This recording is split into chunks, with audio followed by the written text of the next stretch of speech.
आज का हमारा टॉपिक है why do we need a constitution. पिछले वाले क्लास तक हम लोग ये तो पढ़ चुके हैं कि साउथ अफ्रीका में अपार्थाइड सिस्टम था, पूरी तरीके से वो ख़त्म भी हो चुका था। नेल्सन मंडेला वहाँ के प्रेसिडेंट भी बन गए थे, है ना। लेकिन फिर भी एक कॉन्स्टिट्यूशन की ज़रूरत क्यों है? देखिए, थोड़ा सा आपको ना यहाँ पे साउथ अफ्रीका का केस अपने दिमाग में लाना पड़ेगा और इस टॉपिक को समझना पड़ेगा। देखिए क्या था। अच्छा, ज़रा सोचो यहाँ पे, क्या ये लगता नहीं है कि यदि साउथ अफ्रीका में पहले ब्रिटिशर्स लोग रूल कर रहे थे और वो लोग इजली मान भी गए सभी के साथ मिलजुल के रहने के लिए, तो क्या ऐसा कोई गारंटी है कि अफ्रीका वाले लोगों को दोबारा तंग नहीं किया जाएगा अंग्रेज़ों के द्वारा? इसका कोई गारंटी है क्या?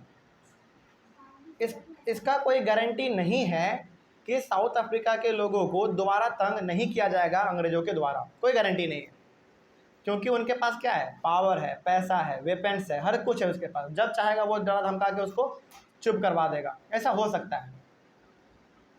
लेकिन फिर भी जो है अंग्रेज यानी कि यूरोपियन लोग साउथ अफ्रीका के साथ मिलजुल के वहाँ पे रहना क्यों चाह रहे हैं और वो क्यों रहने लगे और आज भी रहते हैं वहाँ पे। आप जाएंगे ना, आपको गोरे और काले दोनों मिल जाएंगे वहाँ पे आपको।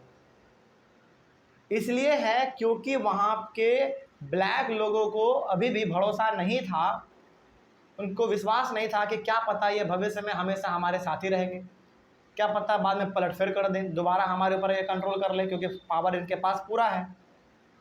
इसीलिए वहाँ के लोगों ने कहा कि हमको एक संविधान चाहिए, यानी कि हमको एक कॉन्स्टिट्यूशन चाहिए, जो उसमें एक बार लिख देंगे उसको कोई भी सरकार बदल नहीं सकता है, चाहे वो ब्लैक हो चाहे वो वाइट हो। इसीलिए वहाँ के लोगों ने, ब्लैक लोगों ने ये प्रस्ताव रखा कि हमको एक संविधान चाहिए, एक कॉन्स्टिट्यूशन चाहिए।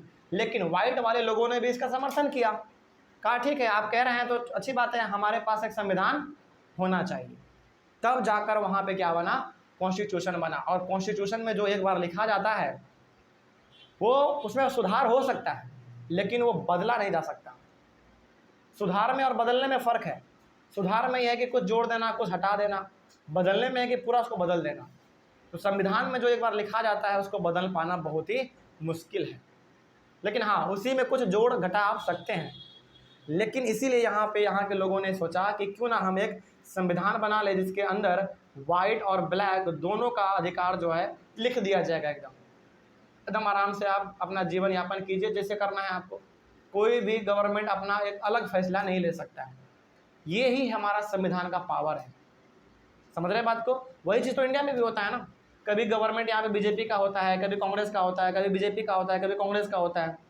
तो हर कोई अपना पावर का गलत इस्तेमाल कर सकता था, लेकिन क्या कर पाता है? नहीं कर पाता है, क्योंकि वो संविधान के दायरे में बंधे हुए हैं। कुछ भी करेंगे तो उसके ऊपर सुप्रीम कोर्ट है उसको सजा देने के लिए। सुप्रीम कोर्ट किसी को नहीं माफ़ करता है यदि आप गिल्टी हैं तो, यानी कि आप दोषी हैं तो। समझ रहे बात को? चलिए, तो इसीलिए हमको कॉन्स्टिट्यूशन चाहिए। चलिए आगे बढ़ते हैं। फिर क्या आपके बुक में लिखा हुआ है थोड़ा बहुत यहाँ पे जान लेते हैं। लेकिन हाँ, इस टॉपिक को आपने साउथ अफ्रीका के केस से कैसे कनेक्ट किया आपको मालूम चल गया है ना। और एक चीज़ आपके बुक में भी था, देखा जाए क्या लिखा हुआ है। The constitution of a country is a set of written rules that are accepted by all people living together in a country. Constitution mainly है क्या? कॉन्स्टिट्यूशन जो है ना, रिटेन रूल है, मतलब कि सेट ऑफ रिटेन रूल्स है। बहुत सारे अलग अलग प्रकार के रूल्स, नियम, कायदे, रूल्स एंड रेगुलेशंस लिखे हुए हैं। वो क्या एक एक पेपर में लिखा हुआ है, हर एक पेपरों को आप एक साथ जोड़ दिए, संविधान बन गया, है ना। तो document is constitution is basically a set of written rules and regulations, जो कि हर किसी को मानना पड़ता है, उस कंट्री में रहने वाले जो लोग हैं उनको मानना पड़ता है।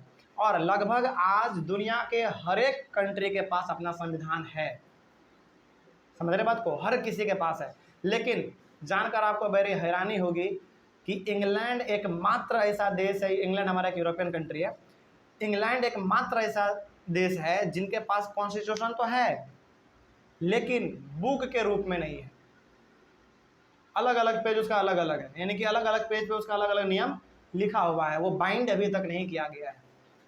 कभी यदि आपसे पूछे कि वर्ल्ड में ऐसा कौन सा देश है जिनके पास संविधान तो है लेकिन एक बुक के रूप में नहीं है, तो वो इंग्लैंड है। ठीक है, चलिए याद रखिएगा इस चीज़ को। तो पहले पॉइंट में हमने क्या समझा कि constitution is basically a set of written rules and regulations जो कि उस कंट्री में रहने वाले सभी लोगों को मानना पड़ता है। आगे बढ़ते हैं फिर। Constitution is a supreme law, सही बात है, सुप्रीम लॉ है भाई, जो उसमें एक बार लिखा गया वो आपको मानना ही पड़ेगा हर हाल में। That determines the relationship among people living in a territory and also the relationship between the people and the government. बड़ा सिंपल लैंग्वेज में लिखा हुआ है, आप अपने से पढ़ के समझ सकते थे। इसमें ये लिखा हुआ है कि कॉन्स्टिट्यूशन उस देश के रहने वाले जितने भी लोग हैं उन सभी के बीच में एक मजबूत रिलेशनशिप इस्टेब्लिश करता है, यानी कि उस कंट्री में अलग अलग प्रकार के लोग रहते हैं, अलग अलग धर्म के लोग रहते हैं, अलग अलग कल्चर के लोग रहते हैं, अलग अलग लैंग्वेज बोलने वाले लोग रहते हैं, तो हर कोई आपस में रह सकता है मिलजुल के, एक रिलेशनशिप है मेनली। साथ ही साथ लोगों के बीच में और गवर्नमेंट के बीच में कैसा रिलेशनशिप होगा, कैसा रिलेशन होगा, कैसा संबंध होगा, ये भी तय करता है आपका कॉन्स्टिट्यूशन। समझ में आ गया बात? कभी भी गवर्नमेंट किसी खास रिलीजन के लोगों को दबा नहीं सकता या फिर उसको प्रमोट नहीं कर सकता, ये नहीं है लिखा हुआ। यदि करेगा तो आपको सबको करना पड़ेगा, नहीं तो फिर आप किसी को नहीं कर सकते हैं, ये चीज लिखा हुआ है। आगे उसके बाद फिर क्या लिखा हुआ है, a constitution does many things, एक कॉन्स्टिट्यूशन बहुत कुछ करता है, और वो सब कुछ क्या है, 4 पॉइंट है मेनली, आपके बुक में भी है और यहाँ पे भी लिखा हुआ है क्या है और क्या कर सकता है कॉन्स्टिट्यूशन। देखिए यहाँ पे ध्यान से, और ये चीज़ आपको आपके बुक में भी मिल जाएगा। फर्स्ट क्या है, first it generates a degree of trust and coordination that is necessary for different kinds of people to live together. सबसे पहला जो कॉन्स्टिट्यूशन ये करता है कि ये ट्रस्ट लोगों के बीच में प्रोड्यूस करता है। ट्रस्ट का मतलब हो गया विश्वास। अब जैसे आपको मालूम है कि इंडिया में मेनली हमारे पास 4 धर्म के लोग हैं, हालांकि धर्म और हैं, बुद्धिज्म भी है और भी अलग अलग हैं, जैनिज्म भी है, अलग अलग हैं, लेकिन जो मेन हमारे हैं वो 4 हैं, हिंदू, मुस्लिम, सिख और क्रिश्चियन। हाँ ईसाई कह लीजिए, हिंदू मुस्लिम सिख ईसाई, ईसाई को हम लोग क्रिश्चियन कहते हैं, समझ गए। हमारे पास ये 4 मेन रिलीजन है, और इन चारों रिलीजन के अंदर हमारा संविधान जो है ना एक अटूट विश्वास दिया हुआ है, यानी कि हमारा संविधान ये कहता है कि किसी खास धर्म को बढ़ावा नहीं दिया जाएगा। चारों हैं तो चारों को इक्वल राइट मिलेगा। तो ये मेनली क्या कर रहा है, आपको एक ट्रस्ट दे रहा है, आपको विश्वास दिला रहा है कि कोई भी यहाँ पे आगे नहीं है, कोई भी पीछे नहीं है, हर कोई आपस में इक्वल है। तो ट्रस्ट पहला ये आपको देता है, विश्वास देता है। साथ ही साथ कोऑर्डिनेशन, कोऑर्डिनेशन का मतलब क्या, मिलजुल के काम करना, मिलजुल के रहना। जैसे आपके मोहल्ले में, आपको मालूम भी नहीं होगा, आपके मोहल्ले में हिंदू मुस्लिम सिख ईसाई चारों तरफ के लोग मिल जाएंगे, बिल्कुल रहते हैं। कैसे रह पा रहे हैं, क्योंकि हमारा संविधान ट्रस्ट के साथ साथ कोऑर्डिनेशन भी देता है। समझ में आ गया? तो इस हिसाब से आज लेकिन हाँ ये अलग चीज़ है कि आज थोड़ा सा ये चीज़ हमको अलग फील्ड में देखने को मिल जाता है। जैसे आज के समाज में ये बहुत ही कॉमन हो गया है कि कोई यदि मुस्लिम फैमिली है, यदि वो हिंदू लोकेलिटी में रहने के लिए जा रहा है तो उसको मुश्किल से रेंट मिलता है, रेंट पर रहने के लिए रूम मुश्किल से मिलता है। या फिर कोई यदि हिंदू फैमिली से है और वो मुस्लिम कम्युनिटी में रेंट लेने के लिए जा रहा है, उसको मुश्किल से मिलता है, ये अलग बात है। लेकिन हाँ संविधान तो आपको राइट दिया है ना, आपको बराबर दर्जा तो दिया है ना। तो पहला पॉइंट में क्या था, पहला पॉइंट में यह था कि संविधान आपको एक ट्रस्ट देता है, विश्वास देता है कि आप संविधान पर विश्वास कीजिए, है ना, और आप सभी आपस में इक्वल होंगे, किसी प्रकार का आपके साथ भेदभाव नहीं हो सकता है। दूसरी बात कोऑर्डिनेशन, मिलजुल के रहने का भी अधिकार आपको देती है। आगे बढ़ते हैं फिर।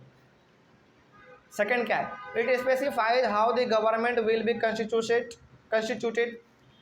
इसके साथ ही साथ कॉन्स्टिट्यूशन ये तय करती है कि आपके कंट्री में गवर्नमेंट किस प्रकार से बनेगा, सरकार कैसे बनेगा, ये भी तय करती है। Who will have power to take which decision. इसके साथ ही साथ संविधान आपको ये भी अधिकार देती है कि कौन कौन से अधिकार ले सकता है। समझ रहे बात को? चलिए आगे। थर्ड क्या है, it lays down limits on the powers of the government. यदि ये सरकार बनाने का अधिकार देता है तो सरकार को लिमिट करने का भी पावर कौन देता है, संविधान ही देता है। मतलब कि यदि ये आपको आगे बढ़ा रहा है तो आपको रोकेगा भी पीछे से, यही चीज़ समझ रहे हैं बात को। तो संविधान आपको आगे भी बढ़ाता है और यदि आप कुछ गलत करेंगे तो आपको वहाँ पे रोकेगा भी। आगे and tells us what the rights of the citizen are. इसके साथ ही साथ संविधान हमको यही बताता है कि एक कॉमन पीपल का अधिकार क्या हो सकता है ना, क्या राइट हो सकता है। आगे fourth, it expresses the aspiration of the people about creating a good society.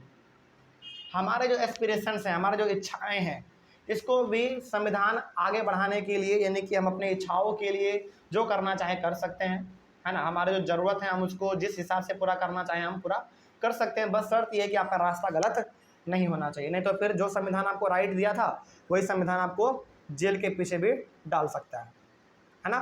तो एक अच्छे समाज को बनाने के लिए, एक अच्छे समाज का निर्माण करने के लिए, एक देश को आगे बढ़ाने के लिए किसी भी देश के संविधान का होना बहुत ही जरूरी है। समझ में आ गया। एक संविधान ही एकमात्र ऐसा बुक है जो कि एक गोलगप्पा बेचने वाला से लेकर एक प्रेसिडेंट तक को बिल्कुल एक बराबर समझता है, बराबर समझता है एकदम। हाँ, वो अलग बात है कि पोस्ट का फ़र्क है, वो अलग चीज़ है, लेकिन आपस में सभी इक्वल हैं, ये आपका संविधान आपको कहता है। तो क्या इस 4 पॉइंट के मदद से आप समझ गए कि संविधान क्यों जरूरी है? कोई डाउट होगा अब इसमें? तो यदि आपसे कोई पूछे, एग्जाम में भी पूछ लिया जाता है कि why do we need a constitution, तो आप कुछ लिखे ना लिखे, यदि आप ये 4 पॉइंट भी कम से कम लिख के आ जाते हैं ना, तो फिर बहुत अच्छा खासा समझा जाएगा। ठीक है। और हमेशा एग्जाम में कोशिश कीजिए कि आंसर को पॉइंट वाइज लिखने की, पैराग्राफ में नहीं लिखना है, पॉइंट वाइज लिखिए, है ना। इससे टीचर पॉइंट वाइज पढ़ते भी है, साथ ही साथ उनको पढ़ने में सहूलियत भी होता है। पैराग्राफ नहीं लिखना है। पैराग्राफ कब लिखते हैं हम लोग? पैसेज में लिखते हैं। आप पैसे थोड़ी लिख रहे हैं, समझ रहे बात को। चलिए, तो यहाँ से आप सीख गए कि किस प्रकार से हमको संविधान चाहिए। अच्छा, जरा वही चीज़ हम दोबारा लेके चलेंगे साउथ अफ्रीका वाले केस में। यदि वहाँ पे संविधान नहीं होता, कोई कॉन्स्टिट्यूशन नहीं होता, तो ये पूरा का पूरा संभावना था कि वाइट लोग दोबारा ब्लैक लोगों को परेशान कर सकता था। अच्छा, जरा मतलब एक बार सोच के देखो कि जो इंसान सालों से पावर में रहा हो, जो इंसान सालों से एकदम ऐश मौज का ज़िंदगी जिया हो, उसको आप अचानक पिंजरे में बंद कर दीजिएगा, तो क्या वो फड़फड़ाएगा? नहीं, फड़फड़ाएगा। लेकिन उस फड़फड़ाने को बंद कर दिया गया साउथ अफ्रीका में, किसके द्वारा? कॉन्स्टिट्यूशन के द्वारा। बिल्कुल होता, क्योंकि देखिए अंग्रेज लोग क्या थे, बिल्कुल वो राइट पावर में थे, उसके पावर को आपने अचानक दबा दिया, तो कहीं ना कहीं तो गुस्सा फूटेगा, लेकिन वो गुस्सा फूट नहीं पाया, संविधान रोक दिया। ये कहा कि यदि आप कुछ करेंगे उल्टा पुल्टा तो फिर आपके ऊपर एक्शन भी लिया जाएगा। कोई डाउट इसमें? चलिए, तो यहाँ से आपने समझ लिया कि कॉन्स्टिट्यूशन किसी भी देश को क्यों चाहिए। अगले वाले क्लास में हम लोग पढ़ेंगे making of the Indian constitution. यहाँ तक आपने जो कुछ भी पढ़ा वो आपने साउथ अफ्रीका के बारे में पढ़ा, और ये जो अभी तुरंत आपने टॉपिक पढ़ा ये हर किसी में कंट्री में लागू होता है, चाहे वो इंडिया हो, पाकिस्तान हो, बांग्लादेश, श्रीलंका, साउथ अफ्रीका, कोई भी हो, हर किसी को संविधान चाहिए ही चाहिए।